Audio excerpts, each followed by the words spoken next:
PTI की सियासी committee में यह फैसला किया गया कि पार्लिमानी कमेटी का बायकॉट किया जाएगा, लेकिन वाकिफाने हाल कहते हैं कि इस हवाले से पीटीआई में वाज़ेह तकसीम देखी गई। चीफ जस्टिस तकर्री की पार्लिमानी कमेटी का बायकॉट करने पर पार्टी की कोर कमेटी और सियासी कमेटी में रहनुमा उलझ पड़े और एक दूसरे पर संगीन इल्जाम लगाते रहे। ज़राए के मुताबिक इजलास के दौरान बैरिस्टर गौहर और अली जफर ने पार्लिमानी कमेटी का हिस्सा बनने की हिमायत की, जबकि सलमान अकरम राजा समेत अक्सरियत ने मुखालिफत करते हुए एक दूसरे को खरी खरी सुना दी।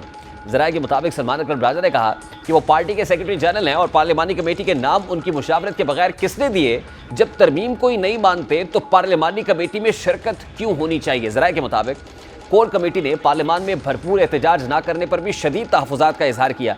अक्सरियती अरकान का कहना था कि हमारे अरकान को या मुकम्मल बायकॉट करना चाहिए या फिर तमाम को जाकर एहतजाज रिकॉर्ड कराना चाहिए था। अरकान ने कहा कि 10 या 12 अरकान जाने से फ्रेंडली ऑपोजिशन का तासुर मिला।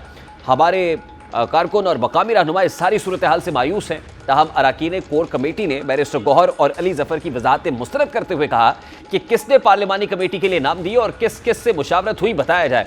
नाम दिए हैं या नहीं, कोर कमेटी और सियासी कमेटी को एतमाद में क्यों नहीं लिया गया? अब तहरीक इंसाफ में वाज़ेह सफ़बंदी नजर आ रही है और इसी सफ़बंदी की निशानदही वज़ीर इत्तलात अता तारड़ ने आज on the floor of the house.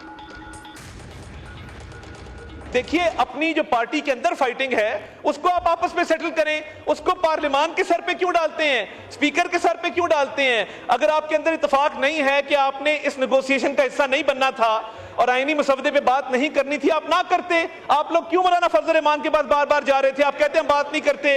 और अगर आपको इतराज था तो पार्लिमानी कमेटी के नाम भी अपनी मर्जी से दिए हैं, उसमें शरीक ना होना इनकी मर्जी है, मगर आपस के इख्तलाफात खुल के सामने आ गए। 4 ग्रुप हैं जो यहाँ पे आपस में लड़ते रहते हैं। सवाल तो ये भी है ना कि आज़ाद अरकान पर यह डिफेक्शन क्लॉज कैसे लगेगी, क्योंकि अभी तक तो मखसूस नशिस्तों का फैसला ही नहीं आया और मखसूस नशिस्तों के हवाले से आज जो अक़लियती नोट है वो भी सामने आया है। जस्टिस काजी फ़ायज़ ने भी इस हवाले से एक जो है वजाहती नोट दिया है और उसके अंदर जो पर्टिकुलरली जो 8 रुकनी बेंच की जानिब से वजाहत दी गई थी उसको उठाकर, यानी यूँ कह लीजिए कि वो कहा गया है कि ये बिल्कुल भी जस्टिफाइड नहीं है, इसमें गलतियाँ बहुत ज़्यादा है। अदालती महाज पर जब तहरीक इंसाफ का चीफ जस्टिस काजी फ़ायज़ के साथ सामना हुआ तब तनाव की कैफियत ही नजर आई है। यहाँ तक कि पीटीआई वकला चीफ जस्टिस काजी फ़ायज़ को धमकाते हुए भी नजर आए, लेकिन चीफ जस्टिस काजी फ़ायज़ ने इन सबको बालाए ताक रखते हुए हमेशा प्रेशर को हैंडल करने की कोशिश की है। पीटीआई और चीफ जस्टिस में बड़े इख्तलाफात की बड़ी वजह मखसूस नशिस्तों का केस रहा, जिसके खिलाफ चीफ जस्टिस काजी फ़ायज़ ने अपना फैसला सुनाया था। मखसूस नशिस्तों के केस में इसका अक़लियती तफसीली फैसला जारी कर दिया गया है। चीफ जस्टिस काजी फ़ायज़ और जस्टिस जमाल खान मंदोखेल ने अक़लियती तफसीली फैसला जारी किया, जबकि चीफ जस्टिस काजी फ़ायज़ ने अक़लियती फैसले में इजाफी नोट भी लिखा है। चीफ जस्टिस काजी फ़ायज़ ने 14 सफ़ात पर मुश्तमिल इख्तलाफी नोट तहरीर किया है, जिसमें कहा गया है कि फैसले में आईनी खिलाफ वर्जियों और कोताहियों की निशानदही मेरा फ़र्ज़ है। तवक्को है अक्सरियती जजेस अपनी गलतियों पर गौर करके उन्हें दुरुस्त करेंगे।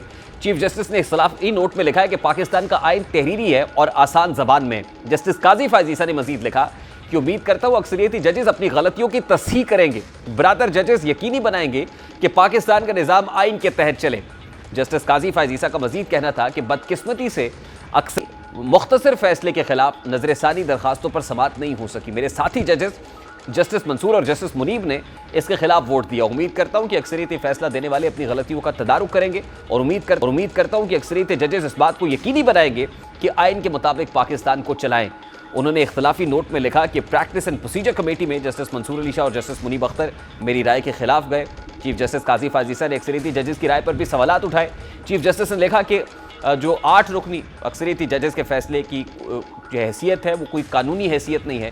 8 अक्सरियती जजेस ने मखसूस नशस्तों से मुतालिक अपीलें निपटाई नहीं। जब अपीलें ही निपटाई नहीं गई तो केस ज़ेर इल्तवा समझा जाएगा और 8 जजेस ने अपीलें ज़ेर इल्तवा रखकर पीटीआई और इलेक्शन कमीशन को नई दरखास्तें दायर करने का कहा। हतमी फैसला नहीं हुआ, इसलिए अक्सरियती फैसले पर अमल दरामद ना करने से तौहीन अदालत नहीं लगेगी। ये बड़े इंपॉर्टेंट रिमार्क्स हैं जस्टिस काजी फ़ायज़ के, और लगता ही है कि जस्टिस काजी फ़ायज़ की रिटायरमेंट से पहले ये बड़ा इंपॉर्टेंट मामला है जिस पर वो के ऊपर जो अक़लियती नोट लिखकर बहुत सारे मामलात को क्लियर करके जाना चाहते हैं। और जस्टिस काजी फ़ायज़ जो चैम्बर वर्क पर चले गए हैं और इसका मकसद भी यही है कि केसेस के फैसले तहरीर किए जाए, तो उस सिलसिले की एक पहली कड़ी है जो आज देखने को मिली।